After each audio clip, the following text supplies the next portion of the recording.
नमो भगवते वासुदेवाय।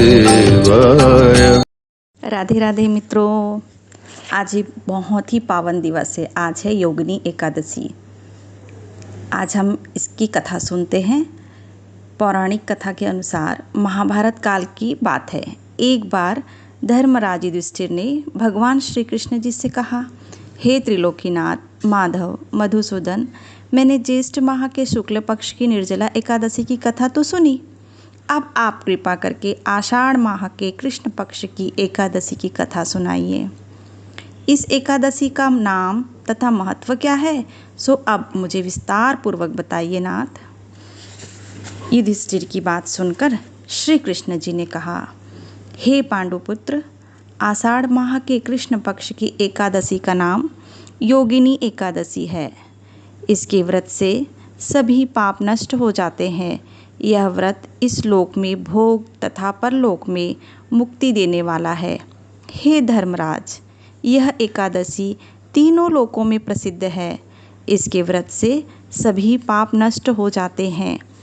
तुम्हें मैं पुराण में कही हुई कथा सुनाता हूँ, सो ध्यानपूर्वक श्रवण करो। प्राचीन काल में कुबेर नाम का राजा अलकापुरी नाम की नगरी में राज्य करता था। वह शिव भक्त था। उनका हेममाली नामक एक यक्ष सेवक था जो पूजा के लिए फूल लाया करता था। हेममाली की विशालाक्षी नाम की एक स्त्री थी जो अत्यंत ही सुंदर थी। हेममाली मानसरोवर से पूजा के लिए पुष्प लेकर आया करता था। किंतु एक दिन क्या हुआ, हेममाली मानसरोवर से पूजा के लिए पुष्प तो लाया, किंतु अपनी स्त्री को देख कामासक्त होने के कारण पुष्प रख अपनी स्त्री के साथ ही रमण करने लग गया। इस भोग विलास में उसे समय का भान ही नहीं रहा और दोपहर हो गई।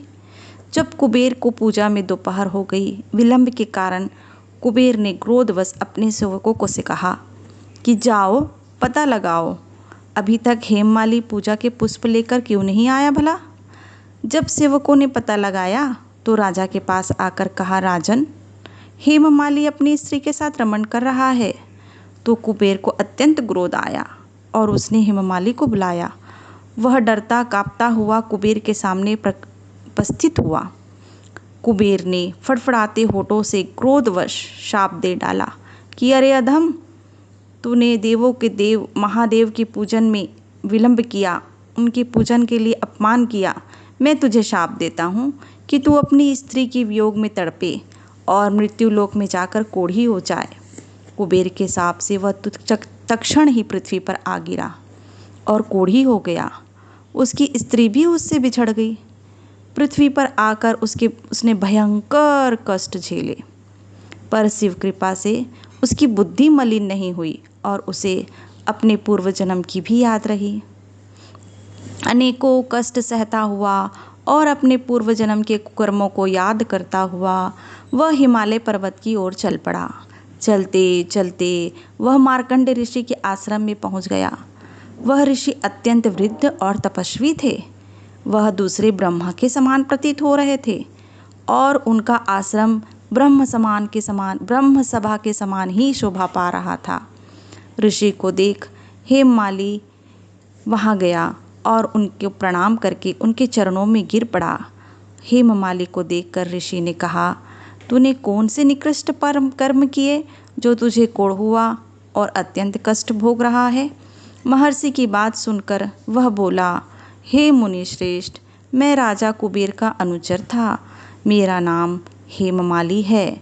मैं प्रतिदिन मानसरोवर से पुष्प लाकर राजा को शिव पूजन के लिए दिया करता था, किंतु एक दिन अपनी पत्नी से कामासक्त होने के कारण सहवास सुख के में फंसकर समय का भान ही नहीं रहा और पूजा के लिए दोपहर हो गई।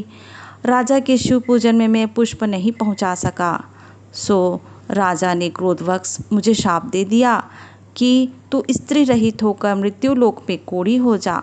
तब से मैं यहाँ भयंकर कष्टों को भोग रहा हूँ।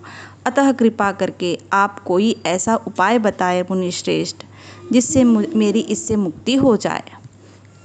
ऐसे वचन सुनकर महर्षि ने कहा, हेममाली, तूने मेरे समक्ष सत्य वचन कहा, इस कारण मैं तुम्हें मुक्ति का एक मार्ग बतलाता हूँ। यदि तू आषाढ़ माह के कृष्ण पक्ष की योगिनी एकादशी का विधान पूर्वक व्रत करेगा तो तेरे सभी पाप नष्ट हो जाएंगे। महर्षि की बात सुनकर हेममाली अत्यंत प्रसन्न हुआ। उसने महर्षि को प्रणाम किया और देव महर्षि के बताए अनुसार पूर्ण विधि विधान से योगिनी नामक एकादशी का व्रत किया। व्रत के प्रभाव से हेममाली अपने पुराने स्वरूप को प्राप्त हो सका और अपनी स्त्री के साथ सुखपूर्वक रहने लगा। भगवान श्री कृष्ण ने कहा, हे राजन, इस व्रत को करने वालों को 88,000 ब्राह्मण भोज का फल प्राप्त होता है। इस व्रत से सभी पाप नष्ट हो जाते हैं और अंत में मोक्ष प्राप्त हो करके प्राणी स्वर्ग का अधिकारी बनता है। हरे कृष्ण। तो मित्रों, ये थी योगिनी नामक एकादशी की कथा। मुझे उम्मीद है कि आपको ये कथा अच्छी लगी होगी। मित्रों, आप ऐसी ही और कौन कौन सी कथाएं सुनना चाहते हैं मुझे अवश्य बताइएगा। आगे और मैं ऐसी ही अच्छी अच्छी पौराणिक कथाएं और बहुत सारी जो आपको अच्छी लगती हो ऐसी कथाएं लेके आऊँगी अपने चैनल पर। राधे राधे मित्रों।